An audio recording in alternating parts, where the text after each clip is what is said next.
বাজার থেকে পশু আনার সময় বা কুরবানি করার সময় পশুর সাথে অনেক বেশি অমানবিক আচরণ করি, এতে করে কিন্তু আপনার কুরবানিটা পুরো কুরবানির প্রক্রিয়াটাই প্রশ্নবিদ্ধ হয়ে যেতে পারে। জবাই করার পরে অনেক কসাইরা তাড়াতাড়ি এই পশুটার দেহ থেকে প্রাণ বের হয়ে যাওয়ার জন্য ছোট ছুরি দিয়ে জবাই করা প্রাণীটার গলার মধ্যে খোঁচা মারতে থাকে। এটা কিন্তু ঠিক না। স্পাইনাল কর্ডে যদি আপনি জবাই করার পরে বারবার খোঁচা মারেন তাহলে কিন্তু এই প্রাণীটার অপমৃত্যু হতে পারে, অর্থাৎ এটা স্বাভাবিক কোনো মৃত্যু নয়।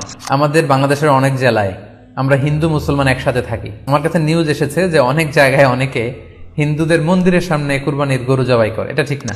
যে জবাইয়ের স্থান এবং বর্জ্য কুরবানির পরে এটাকে নিজ দায়িত্বে পরিচ্ছন্ন করুন। এ পর্যায়ে আমরা অল্প কয়েকটি রিমাইন্ডার আপনাদের সাথে শেয়ার করে আজকের আলোচনাটুকু আমরা এখানেই জবনিকা টানবো, এখানে আমরা আলোচনাটি শেষ করবো ইনশাআল্লাহ। প্রথম যে রিমাইন্ডারটি আপনাদের সাথে আমি শেয়ার করতে চাই সেটি হচ্ছে, সম্মানিত সুধী, আমরা অনেকেই বাজার থেকে পশু আনার সময় বা কুরবানি করার সময় পশুর সাথে অনেক বেশি অমানবিক আচরণ করি, এতে করে কিন্তু আপনার কুরবানিটা পুরো কুরবানির প্রক্রিয়াটাই প্রশ্নবিদ্ধ হয়ে যেতে পারে। আমি সবাইকে বলছি আমরা যাতে পশুর সাথে মানবিক আচরণ করি, কুরবানির পশুর সাথে এমন কোনো আচরণ যাতে না করি যাতে ওর কষ্ট না হয়, আমরা যেন এটা খেয়াল রাখি।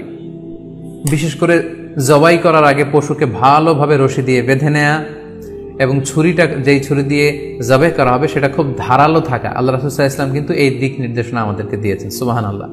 ইসলাম যে কতটা চেক এন্ড ব্যালেন্স, কতটা ভারসাম্যপূর্ণ জীবন বিধান।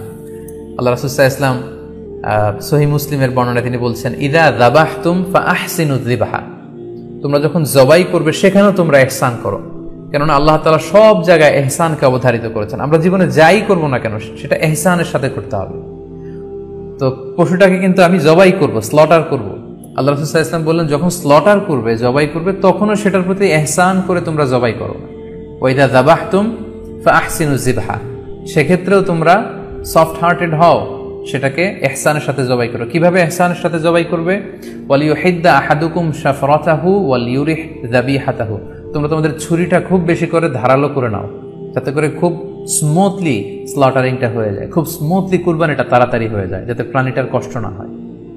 আমরা প্রায়ই আমাদের বেখেয়ালে বা অবহেলাবশত কুরবানির পশু ট্রাক থেকে নামানো, হাট থেকে নিয়ে আসা, এমনভাবে আমরা কুরবানির পশুর সাথে ট্রিট করি, এতে করে কিন্তু অনেক অমানবিক আচরণ আমাদের দ্বারা প্রকাশ পেয়ে যায়। সো আমরা যদিও এটাকে জবাই করব, আমরা যেন ইহসানের সাথে জবাই করি, এই বিষয়টা যেন আমরা খেয়াল রাখি। এটা হচ্ছে প্রথম রিমাইন্ডার।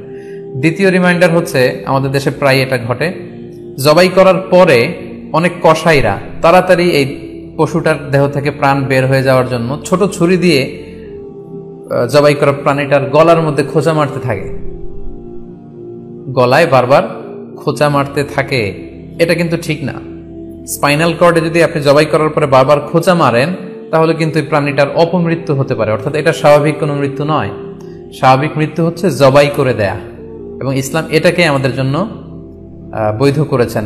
আমরা জানি যে পাশ্চাত্যে গরুর মাথায় বুলেট মারা হয়, অথবা ইলেকট্রিক্যাল শক দিয়ে ওটাকে হত্যা করা হয়, অথবা ভারী কোনো লোহার হাতুড়ি দিয়ে গরুর মাথায় আঘাত করে সেটাকে মারা হয়। কিন্তু ইসলাম এগুলোকে নিষেধ করেছে। ইসলামের বিধান হচ্ছে স্লটারিং করা, আপনি জবাই করে দিবেন। সেক্ষেত্রে আমার মনে হয় 10 থেকে 15 মিনিট যদি আমরা একটু ওয়েট করি, গরুর দেহ থেকে সবগুলো রক্ত কিন্তু বের হয়ে যাবে, ফলে এটার গোশতটা উপাদেয় হবে আমাদের জন্য। কিন্তু আমরা যদি তারা করে, বিশেষ করে অনেক কসাই ভাইরা রুহটা যাতে তাড়াতাড়ি বের হয়ে যায়, প্রাণটা যাতে তাড়াতাড়ি বের হয়ে যায়, জবাইয়ের পরে আবার ছোট ছুরি দিয়ে স্পাইনাল কর্ডে খোঁচা মারতে থাকে, এটা কিন্তু ঠিক না। এতে করে যেটা হয়, এটা স্বাভাবিক মৃত্যু হয় না, বরং অপমৃত্যু হয়ে থাকে।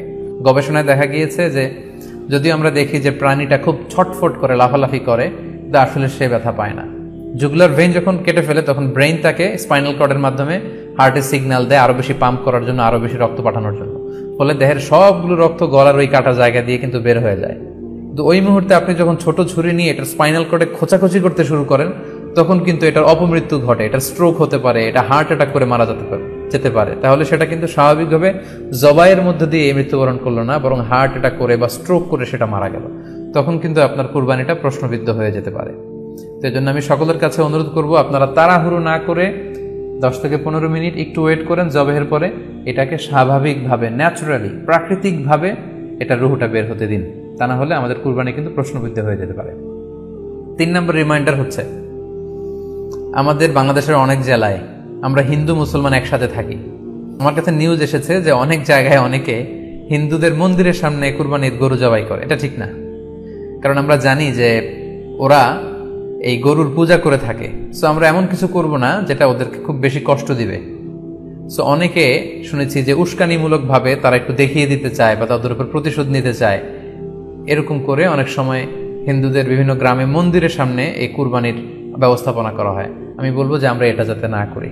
আমরা হিন্দুদের যে উপাসনালয় আছে, আমাদের হিন্দু ভাইদের উপাসনালয়গুলোকে স্কিপ করে এমন জায়গায় কুরবানি করব যাতে করে তাদের এই দৃশ্য দেখা না লাগে এবং তাদের ইবাদতগাহের সামনেও যাতে আমাদের এরকম পরিস্থিতি তৈরি করতে না হয়। আমরা যাতে সাম্প্রদায়িক সম্প্রীতি আমাদের ইবাদতের মধ্য দিয়ে বজায় রাখতে পারি এবং কোনো ধরনের উস্কানিমূলক কর্মকাণ্ডে যেন আমরা কখনোই যুক্ত না হই। 4 নাম্বার এবং সবচাইতে গুরুত্বপূর্ণ পয়েন্ট হচ্ছে, জি খেয়াল করে শুনুন, আপনাকে বলছি 4 নাম্বার পয়েন্ট হচ্ছে যে জবাইয়ের স্থান এবং বর্জ্য কুরবানির পরে এটাকে নিজ দায়িত্বে পরিচ্ছন্ন করুন। আই রিপিট, আমি আবার বলছি, যেখানে আপনি কুরবানি করলেন সেটাকে এবং এই যে বর্জ্য ময়লা এটা নিজ দায়িত্বে আপনি ক্লিন করুন। সিটি কর্পোরেশনের ভাইয়েরা সরকারি তত্ত্বাবধানে সারা বাংলাদেশের এই সব বর্জ্য আসলে পরিষ্কার করা সম্ভব না। জরিপে এসেছে যে 50 লক্ষ গরু জবাই করা হয় প্রত্যেকটা কুরবানির ঈদে। তো সেক্ষেত্রে আমাদেরকে দায়িত্বশীল হতে হবে। কুল্লুকুম রাঈন ওয়া কুল্লুকুম মাসউলুন আন রাইয়াতিহি। আল্লাহ রাসূল সাল্লাল্লাহু আলাইহি ওয়াসাল্লাম বলেছেন, তোমরা প্রত্যেকে দায়িত্বশীল আর তোমাদের প্রত্যেকের দায়িত্বের ব্যাপারে কিয়ামতের ময়দানে আল্লাহ তাআলা কিন্তু তোমাদেরকে জিজ্ঞেস করবে।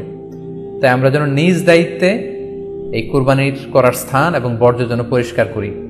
ব্লিচিং পাউডার দিয়ে বেশি করে পানি মেরে আমরা যেন পরিষ্কার পরিচ্ছন্ন রাখি, কারণ আত-তুহুরু শাতরুল ঈমান, পরিষ্কার পরিচ্ছন্নতা এটা হচ্ছে ঈমানের অঙ্গ। এই বিষয়টা জানে আমরা খুব গুরুত্বের সাথে নেই এবং নিজ নিজ কুরবানি আমরা যেখানে দিলাম সেই জায়গাটা যেন আমরা পরিষ্কার করি। বিশেষ করে বিভিন্ন সংস্থা যারা অনেক অনেক কুরবানি করবেন, ভলান্টিয়ারলি বিভিন্ন কুরবানি করে কুরবানির গোশত বিতরণ করবেন, আপনারা এরকম ভলান্টিয়ারলি ক্লিনলিনেস ক্যাম্পেইন করতে হবে যাতে কোনো ধরনের রক্ত, ময়লা, বর্জ্য, আবর্জনা না থাকে।